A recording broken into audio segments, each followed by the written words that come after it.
La semaine dernière, je t'ai fait une vidéo pour t'expliquer que ma Cricut était tombée en panne. Aujourd'hui, je te partage mes avancées avec le service après-vente Cricut. Tout s'est pas passé comme prévu, je t'explique tout dans cette vidéo. Reste bien jusqu'à la fin pour savoir le fin mot de l'histoire. Let's go!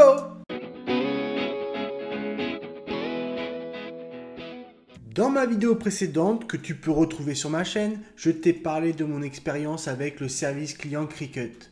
Et oui, malheureusement, ma Cricut Maker 3 est tombée en panne.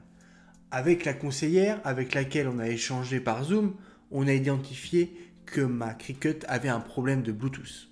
Pour valider ma demande, j'ai dû faire une vidéo où j'explique mon problème, que j'ai envoyé par mail à la conseillère.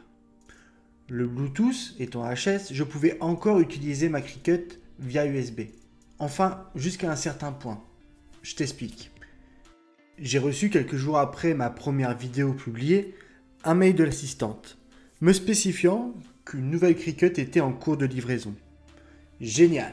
Franchement, recevoir une Cricut toute neuve, c'est plus que je n'espérais. Un second mail m'a été envoyé avec toutes les instructions de retour.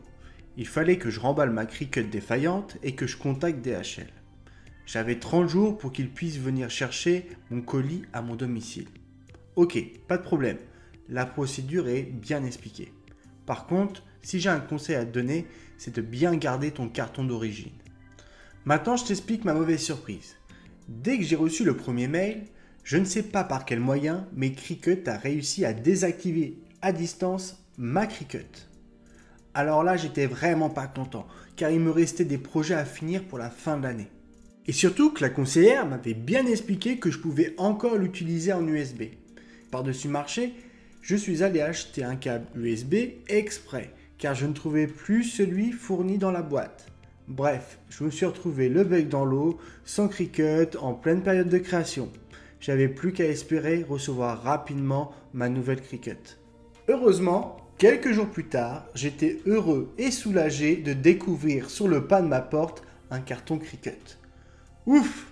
Ils ont tenu leur parole et je vais pouvoir recommencer à travailler. En conclusion, je suis plutôt satisfait du SAV Cricut. Pour les joindre facilement, si tu as un problème, je t'invite à aller voir ma première vidéo. Tu sauras comment j'ai fait pour avoir une conseillère rapidement. Je peux dire que leurs explications et leurs procédures sont claires et faciles. Le délai était d'environ une semaine pour la réception de ma nouvelle machine. Et j'ai maintenant une nouvelle Cricut toute neuve pour ce début d'année. Ça veut dire aussi que je vais pouvoir te faire plein de nouveaux tutos. La seule fausse note sera que je n'ai pas pu travailler pendant quelques jours à cause de cette désactivation à distance. Merci d'avoir regardé cette vidéo. Pense bien à t'abonner, laisser un commentaire et mettre un like. Je te souhaite de bonnes créations. Ciao!